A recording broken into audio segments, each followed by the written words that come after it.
La vérité cachée derrière mon mariage.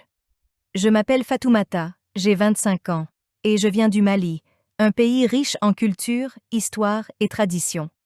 Depuis mon enfance, j'ai toujours été éduquée avec l'idée qu'une femme doit être forte, respectée, mais aussi qu'elle doit trouver l'amour véritable.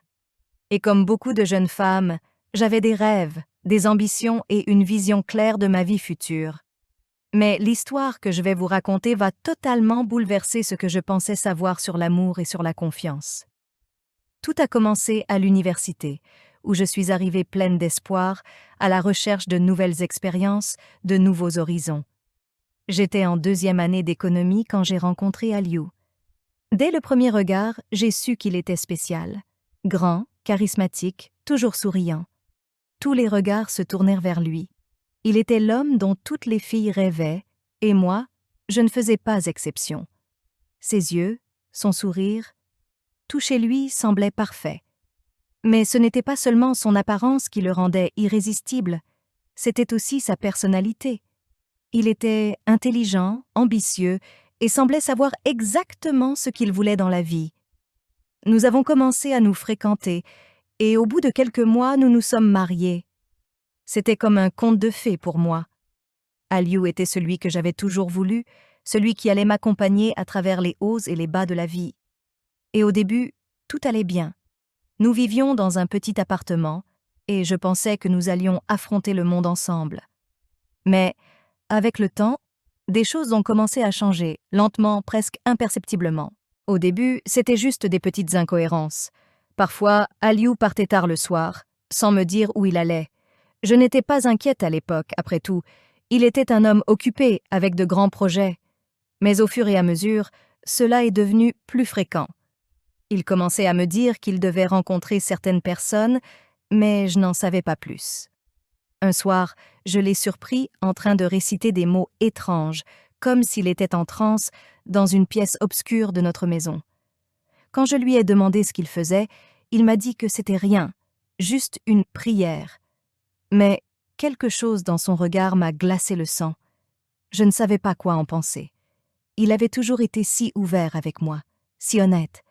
Et pourtant, il y avait désormais des secrets, des mystères qui s'étaient installés entre nous. Je lui ai demandé une fois, avec toute la douceur et l'amour que je pouvais lui offrir, pourquoi il passait de plus en plus de temps seul. Il m'a répondu que c'était pour des affaires, des opportunités d'investissement. Mais je savais que ce n'était pas la vérité. Les mois ont passé et les choses sont devenues de plus en plus étranges. J'ai commencé à me sentir comme un pion dans un jeu dont je ne comprenais pas les règles. Aliou était devenu plus distant, plus froid. Il partait parfois pendant des journées entières, et quand il revenait, il semblait plus fatigué, plus nerveux. Un jour, alors qu'il s'était absenté pour une semaine entière, j'ai décidé de fouiller dans ses affaires. C'était une décision impulsive, mais je sentais qu'il me cachait quelque chose. Je suis tombée sur un carnet noir, qu'il cachait sous le lit. En l'ouvrant, j'ai découvert quelque chose qui a bouleversé ma vie à jamais. Des mots, des phrases, des symboles bizarres. Il y avait des dessins, des signes occultes, des noms de personnes que je ne connaissais pas, et des dates. Plus je lisais, plus je me rendais compte que ce n'était pas une simple prière ou un investissement, comme il me l'avait dit. Aliou était impliqué dans des rituels, des pratiques ésotériques, dans l'espoir de gagner de l'argent rapidement. Il faisait appel à des forces invisibles, des puissances qui n'avaient rien à voir avec la foi ou la prière traditionnelle. Et pire encore, j'étais au centre de tout cela. L'une des pages du carnet parlait de moi, de notre mariage, de l'utilisation de mon énergie pour ces rituels. J'étais utilisée, manipulée. Il m'avait mariée pour une raison bien plus sinistre que l'amour que j'avais cru qu'il ressentait pour moi. Je ne pouvais pas y croire. C'était comme un mauvais rêve. La nuit suivante, j'ai tout essayé pour lui parler, pour comprendre, mais il m'a repoussée.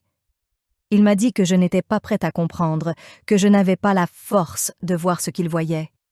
Et plus il me parlait, plus j'avais l'impression qu'il n'était plus celui que j'avais épousé. Il devenait froid, distant, presque menaçant.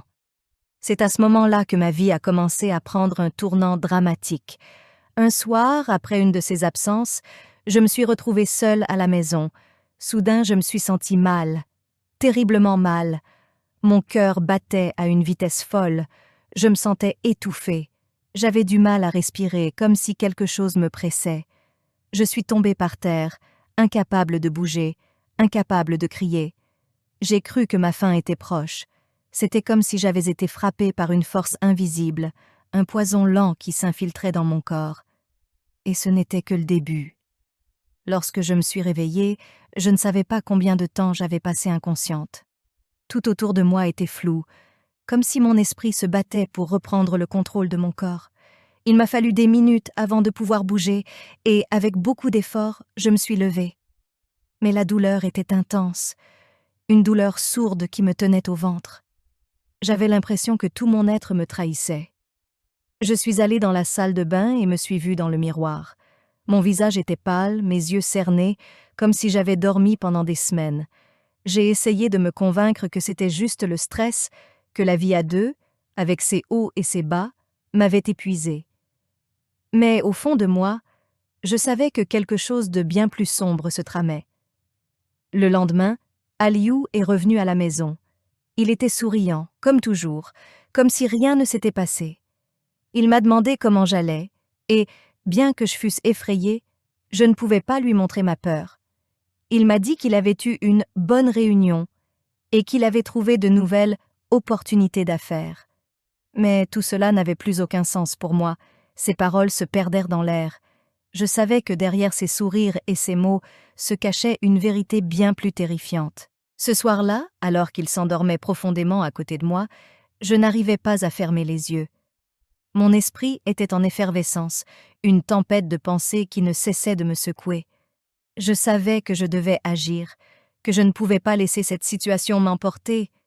Mais comment faire face à un homme que j'aimais encore, mais qui m'utilisait pour ses propres desseins? C'était à ce moment-là que j'ai eu une idée. J'ai commencé à recueillir des informations sur ces rituels qu'il faisait, sur ces mystérieuses affaires dont il parlait tout le temps. La nuit, quand il n'était pas là, je fouillais dans ses affaires, je cherchais des indices, je lisais ses carnets, je regardais ses messages. Je savais que je n'avais plus le choix. Je devais comprendre ce qui m'arrivait avant qu'il ne soit trop tard. Mais ce que j'ai découvert m'a glacée. Des contacts étranges, des rencontres secrètes avec des individus que je n'avais jamais vus auparavant. Des gens qui semblaient aussi mystérieux que lui. Le plus choquant, c'était la mention d'un « sacrifice », un terme qui apparaissait régulièrement dans ses notes. Il parlait de donner quelque chose de précieux en échange de la fortune. J'étais effrayée. J'avais tout de suite compris ce qu'il voulait dire. J'ai commencé à avoir des cauchemars, des rêves étranges, où des silhouettes sombres me poursuivaient dans une forêt sans fin. J'entendais des voix, des murmures incompréhensibles, et je me réveillais en sursaut, tremblante, comme si quelque chose voulait m'emporter dans l'obscurité. Ces visions étaient de plus en plus fréquentes, et je sentais que ma santé mentale et physique se détériorait. Il me semblait que je perdais le contrôle de ma propre existence. Ma vie était en train de se fissurer sous mes pieds, comme si le sol lui-même ne me soutenait plus. Une nuit, alors que j'étais assise dans le salon, seule, j'ai entendu un bruit venant du jardin. Un léger craquement, comme si quelqu'un s'approchait de la maison. Mon cœur s'est mis à battre plus fort. J'ai essayé de me calmer, mais une peur irrationnelle s'était emparée de moi. Aliou m'avait toujours dit que la maison était protégée, qu'il avait pris toutes les précautions nécessaires pour éviter tout danger. Mais je n'y croyais plus. J'avais l'impression que tout était un mensonge, un gigantesque piège dans lequel je m'étais volontairement enfermée. Je me suis précipitée vers la fenêtre pour jeter un coup d'œil, mais il n'y avait personne. Pourtant, je savais que quelque chose n'allait pas. Cette sensation de danger imminent ne me quittait pas. C'était comme si la maison elle-même était devenue une prison. Le lendemain, je suis allée voir une amie, Aminata, une ancienne camarade de l'université. Elle avait toujours été une oreille attentive, une confidente de confiance. J'ai partagé avec elle mes préoccupations, mes découvertes, mon sentiment de mal-être. Aminata a écouté, silencieuse, mais son visage est devenu pâle quand j'ai mentionné les rituels et les sacrifices. Elle m'a dit, d'une voix tremblante, « Fatoumata, tu dois sortir de là. Ce n'est pas juste de la superstition. Je connais des gens qui ont vécu des choses terribles à cause de ce genre de pratique. » Elle m'a conseillé de chercher de l'aide, de me protéger. Mais comment? J'avais peur de perdre tout ce que j'avais construit, peur de perdre l'homme que j'avais épousé malgré tout. Et surtout, j'avais peur qu'il découvre que je savais tout. J'avais l'impression qu'il me surveillait en permanence, qu'il pouvait lire dans mes pensées. Les jours suivants ont été un tourbillon d'émotions. Aliou devenait de plus en plus distant, plus étrange. Il était parfois si absent, comme s'il n'était plus là, même quand il était physiquement présent. Je savais qu'il y avait des forces invisibles à l'œuvre, mais je ne savais pas combien de temps je pouvais continuer à vivre dans ce climat d'angoisse. Une nuit, je suis restée éveillée, les yeux grands ouverts dans l'obscurité de notre chambre. Aliou dormait profondément à côté de moi. Je ne pouvais plus supporter la peur, la paranoïa et l'incertitude. Je devais savoir, coûte que coûte, ce qui se cachait derrière ces mystères. Et c'est alors que j'ai entendu un murmure, un chuchotement très faible, à peine perceptible. Le murmure était léger, presque imperceptible, mais il m'a glacé le sang. C'était comme une voix lointaine, un souffle, mais il semblait venir de partout et de nulle part à la fois. J'ai tendu l'oreille, croyant que c'était mon imagination qui me jouait des tours, mais à mesure que je restais immobile dans le noir, la voix est devenue plus distincte. Ce n'était pas Aliou qui parlait dans son sommeil, ni un bruit extérieur. C'était une voix qui m'était familière, mais qui semblait si étrange à la fois. Je me suis retournée lentement, le cœur battant dans ma poitrine. Aliou était toujours endormi à côté de moi, son visage calme et paisible. Rien n'indiquait qu'il pouvait être à l'origine de ces murmures. Je me suis assise sur le bord du lit, les yeux écarquillés, scrutant l'obscurité qui m'entourait. Les murmures sont devenus des mots. C'était une langue que je ne comprenais pas, mais qui semblait résonner dans ma tête, comme si les mots étaient gravés dans mon esprit. Mon souffle s'est accéléré, et j'ai eu l'impression d'étouffer. Je me suis levée précipitamment, cherchant à fuir cette sensation étrange, mais je me suis figée en entendant de nouveaux sons, cette fois-ci plus proches, plus nets. C'étaient des pas qui se rapprochaient. Mon instinct m'a poussée à sortir de la chambre. Je ne pouvais pas rester là, c'était plus fort que moi.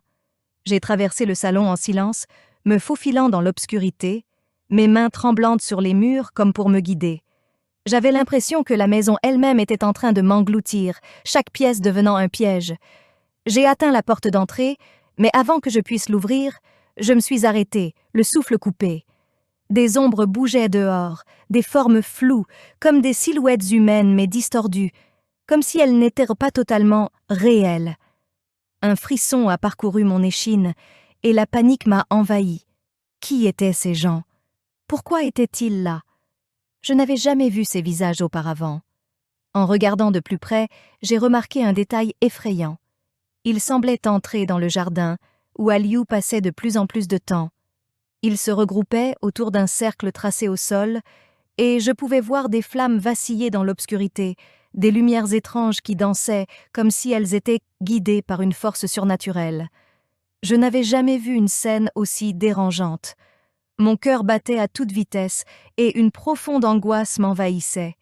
J'ai voulu revenir dans la maison, me cacher, mais j'étais paralysée, incapable de détourner mon regard de cette scène qui défiait toute logique. Pourquoi Aliou me cachait-il cela? Pourquoi m'entraînait-il dans cette spirale de mystère et de peur? Puis, quelque chose d'encore plus terrifiant se produisit. Une des silhouettes se tourna lentement vers la maison et ses yeux brillaient dans l'obscurité. Je ne savais pas comment l'expliquer, mais ces yeux, c'étaient des yeux que j'avais déjà vus. J'ai reconnu cette lueur. C'était celle d'Aliou. Je reculai précipitamment, m'éloignant de la fenêtre. Mon corps était envahi par une terreur que je n'avais jamais ressentie auparavant. J'étais dans une maison remplie de secrets que je n'avais jamais imaginés, entourée de forces invisibles et dangereuses. J'ai regardé autour de moi, me demandant si j'étais en train de devenir folle. Tout semblait trop réel pour être un simple cauchemar. Les voix, les ombres, les silhouettes, tout cela s'entrelaçait dans un enchevêtrement de mystères. Aliou était-il celui que je croyais? Quel rôle jouais-je dans tout cela? Je savais maintenant que je ne pouvais plus ignorer ce qui se passait. Je devais trouver une solution. Mais chaque tentative que je faisais pour comprendre la vérité semblait me mener plus profondément dans un abîme dont je ne pouvais pas sortir. Plus je cherchais, plus je me sentais étouffée par la réalité que j'avais laissée s'installer autour de moi. Le lendemain, Aliou ne rentra pas à la maison. Il n'était pas là de toute la journée. Je ne savais pas s'il allait revenir ou si tout ce qui s'était passé ces derniers temps n'était qu'un autre de ces rituels. Et pendant qu'il était absent, un sentiment étrange me hantait. Un sentiment de perte, comme si une partie de moi-même m'échappait. Il me manquait, mais à la fois, j'avais peur de ce qu'il pouvait devenir. J'ai pris la décision de fouiller à nouveau, mais cette fois-ci, je devais être plus prudente. Il fallait que je sache exactement à quoi j'étais mêlée. Cette fois, je n'allais pas seulement chercher dans ses affaires personnelles. Je devais chercher au-delà de ce qu'il me montrait. Ce que je cherchais n'était pas dans un carnet ou dans un message. Je devais m'aventurer dans des lieux qu'il m'avait toujours interdits. Ce soir-là, alors qu'il était toujours absent, je suis descendue dans le jardin, là où les rituels se déroulaient. Mon cœur battait à toute vitesse, et chaque pas que je faisais semblait plus lourd que le précédent. J'avais l'impression que tout autour de moi m'observait, que chaque mouvement, chaque bruit allait me trahir. Mais je n'avais plus le choix. Il fallait que je sache. Je me suis avancée lentement dans le jardin, les pieds frôlant le sol froid de la nuit. Chaque bruit, chaque craquement sous mes pas résonnait dans l'obscurité comme un écho menaçant. J'avais l'impression que la maison derrière moi me regardait, que les murs eux-mêmes me gardaient à l'œil. Le jardin était devenu un endroit étrangement différent la nuit. Les plantes semblaient se courber sous le poids de quelque chose de caché, de mystérieux. Les ombres dansaient comme si elles avaient une vie propre. Je suis arrivée là où, la veille, j'avais vu ces silhouettes et ce cercle étrange tracé sur le sol. Mon cœur battait plus fort à mesure que je me rapprochais. À cet endroit précis, il y avait des traces dans l'herbe, des marques noires, comme des résidus de quelque chose de brûlé, de quelque chose qui avait été consommé. Le sol était encore chaud, et une odeur âcre flottait dans l'air, une odeur que je n'avais jamais sentie auparavant, lourde et métallique, presque terreuse. Je me suis baissée et j'ai regardé de plus près. Il y avait des morceaux de tissu, des objets débris que je ne pouvais pas identifier tout de suite. Et au centre du cercle, quelque chose d'encore plus étrange. Une sorte de petit autel improvisé, fait de pierres sombres et sculptées, avec des bougies éteintes et des symboles tracés à la hâte. Tout autour, des objets que j'avais déjà vus chez nous, une montre en or, un pendentif en forme de croix, des photos... Mes photos. Mon cœur s'est arrêté un instant. Pourquoi mes photos étaient là? Comment ces objets, des morceaux de ma vie, se retrouvaient-ils dans ce lieu sinistre? Je reculais d'un coup, paniquée, une sensation de nausée m'envahissant. C'était comme si tout cela m'était destiné, comme si mon destin était enchevêtré avec ce cercle, avec ces rituels. Une pensée m'a traversé l'esprit comme un éclair. Peut-être que tout ceci ne s'était pas passé par hasard. Aliou avait peut-être eu l'intention de m'attirer dans ce piège, de m'utiliser d'une manière encore plus cruelle. J'étais là pour être une partie de quelque chose de bien plus vaste, bien plus sombre, dont je ne comprenais pas toute la portée. Puis une idée me frappa. Il y avait une personne qui pouvait peut-être m'aider à comprendre ce qui se passait, une personne à qui j'avais pensé, mais que j'avais mise de côté jusqu'à maintenant. Ousmane, un ami d'enfance, un homme sage, qui avait toujours été réticent à parler de certains sujets, mais qui semblait en savoir beaucoup sur les mystères de notre culture. J'avais entendu des rumeurs à son sujet, des histoires sur des forces invisibles et des rituels ancestraux, mais je n'avais jamais pris ces histoires au sérieux. Aujourd'hui, j'étais prête à tout entendre. Mais alors que je me relevais, prête à retourner à la maison pour contacter Ousmane, un bruit derrière moi me fit sursauter. Quelque chose se déplaçait dans l'ombre non loin du cercle. Je me figeai, j'entendis un souffle puis un rire qui m'était étrangement familier. Je savais que ce n'était pas le vent. C'était un rire humain. Je me retournai brusquement. C'était lui, Aliou. Il se tenait là, dans l'obscurité, son visage à peine éclairé par la lueur des étoiles. Ses yeux brillaient d'une lueur que je n'avais jamais vue chez lui, une lueur dure, presque féroce. Il n'avait pas l'air surpris de me voir là, mais il n'était pas content non plus. « Fatoumata » dit-il d'une voix douce, mais il y avait une froideur derrière ces mots qui me fit frissonner. « Je t'ai dit de ne pas t'aventurer ici. Ce n'est pas pour toi. » Je restais silencieuse, observant chaque geste, chaque mouvement qu'il faisait. Je savais que ce moment serait décisif.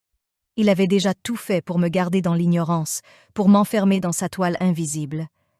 Mais maintenant, je ne pouvais plus ignorer la vérité, aussi terrible soit-elle. « Aliou !» Ma voix tremblait, mais j'essayais de la rendre aussi ferme que possible. « Qu'est-ce que tu fais vraiment? Pourquoi toute cette mascarade, ces rituels? Et pourquoi mes photos ?» Il resta là, les yeux fixés sur moi, sans répondre pendant un moment. Puis, il s'avança lentement, et c'est à ce moment-là que je remarquai quelque chose d'encore plus étrange. Autour de ses poignets, il portait des liens en tissu noir, comme ceux que l'on voit dans certaines cérémonies. Ses mains tremblaient légèrement, comme s'il était sous l'emprise de quelque chose de plus grand que lui, quelque chose qu'il contrôlait. « Tu ne comprends pas, Fatoumata. » Il haussait les épaules, un sourire presque indifférent sur ses lèvres. « C'est plus grand que toi, plus grand que nous deux. » Je reculai d'un pas, le cœur battant. J'avais l'impression d'être en train de tomber dans un abîme dont je ne pouvais plus m'échapper. Les mots qu'il prononçait étaient comme des énigmes, des indices laissés pour me perdre davantage. « Qu'est-ce que tu veux dire ?» Je l'ai supplié, bien que je savais que ce n'était pas une question à poser à ce moment-là. Je voulais juste comprendre. Il se tourna alors vers le cercle, ses yeux s'illuminant davantage. « C'est la voie vers la richesse, la gloire, mais plus encore. Ce que nous faisons ici n'est pas seulement pour moi, Fatoumata, c'est pour nous tous. » Je n'arrivais pas à saisir ce qu'il voulait dire. Avait-il vendu son âme pour ce qu'il croyait être un pouvoir? Pour cette richesse qu'il m'avait promise au début de notre mariage? Avant que je ne puisse répondre, il fit un geste brusque de la main, comme s'il balayait toute forme de résistance. « Mais tu n'es pas prête !»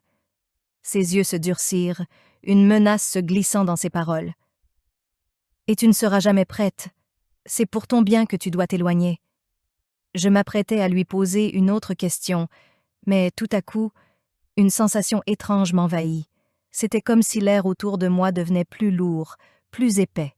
Des bruits de murmures s'intensifièrent, venant de tous les coins du jardin, et là, dans ce moment suspendu, je compris que ma présence ici, en cet instant précis, allait sceller quelque chose que je ne pouvais même pas imaginer. Mais que se passait-il vraiment dans l'ombre de cette nuit?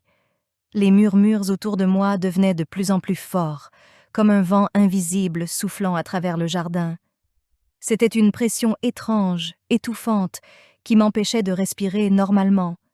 Les ombres dansaient autour de nous, se mouvant comme des entités vivantes. Aliou, quant à lui, restait là, impassible, son regard rivé sur moi avec une intensité que je n'avais jamais vue chez lui. Une lumière faible et vacillante, comme un éclair, illumina soudainement le jardin, projetant des ombres gigantesques sur les murs de la maison. C'était comme si le temps lui-même s'était arrêté, que l'univers tout entier s'était suspendu autour de ce cercle. Je me sentais prise au piège, comme une marionnette dans les mains d'un maître invisible. Aliou n'était plus l'homme que j'avais épousé. Il était devenu quelque chose d'autre, un être changé par des forces dont je ne comprenais même pas la nature. Je pouvais sentir la distance entre nous se creuser, un abîme que je ne pouvais traverser. Les murmures se firent plus distincts, presque intelligibles. Des mots m'arrivaient à l'oreille, mais ils étaient en langue étrangère, une langue ancienne, maudite. Les images de mes découvertes dans la maison revinrent à l'esprit. Ce cercle, les objets laissés là, les photos, tout était lié à quelque chose de bien plus grand et plus sombre. Aliou, dans sa quête de pouvoir et de richesse, avait plongé dans un abîme dont il ne pouvait revenir. Et puis, dans un éclat de lumière étrange, j'ai vu quelque chose qui fit naître la terreur dans mon cœur. Les silhouettes qui se tenaient autour du cercle dansaient à présent comme des ombres sans corps. Leurs mouvements étaient d'une fluidité surnaturelle. Elles se tournaient vers moi, me fixaient, comme si elles attendaient quelque chose de moi. Je sentais mon cœur s'emballer. Je savais que je devais m'échapper, mais mes jambes étaient comme paralysées, coincées dans cette terreur viscérale. Aliou m'observait toujours, un sourire énigmatique aux lèvres. « Tu sais, Fatoumata, il est trop tard pour reculer », dit-il d'une voix froide, comme si ce n'était même pas lui qui parlait. Ce n'était plus l'homme que j'avais connu, mais une version tordue de lui-même. Tu fais déjà partie de ce monde. Ce que tu vois maintenant est juste le début. Un frisson glacé me parcourut de la tête aux pieds. J'avais l'impression de perdre toute connexion avec la réalité, comme si mon âme elle-même était en train de se défaire. Une peur primale s'empara de moi, plus forte que tout. L'idée de fuir me traversa l'esprit, mais une force invisible me retenait, comme si quelque chose ne voulait pas que je quitte cet endroit. Et c'est là, dans ce jardin devenu un terrain de rituels occultes, que je compris la vérité. Mon mari, Aliou, n'avait pas seulement trahi l'amour que nous partagions. Il m'avait sacrifié, m'avait utilisé comme un moyen pour atteindre ses objectifs, pour entrer dans ce monde obscur qu'il croyait pouvoir maîtriser. Mais il était déjà trop loin. Il ne revenait plus. Il s'avança alors vers moi, les yeux brillants de cette lumière étrange, de cette folie qui m'effrayait. « Il est temps pour toi, Fatoumata. Il est temps de rejoindre ce monde. Ou de disparaître. » Je n'eus pas le temps de réagir. Une douleur vive, intense, me traversa le corps, une douleur que je n'avais jamais connue. C'était comme si tout mon être était déchiré en morceaux. Et avant même que je puisse comprendre ce qui m'arrivait, la lumière autour de nous se fit aveuglante. J'entendis à peine sa dernière parole, à peine un murmure. « Tu m'appartiens maintenant. » Dans cet instant final, une dernière pensée me traversa l'esprit, un mélange de confusion, de colère et de désespoir. Et puis, tout s'éteignit. La maison, le jardin, les ombres et les murmures, tout se dissolvait dans une nuit infinie. Et ma vie s'effaça dans l'obscurité.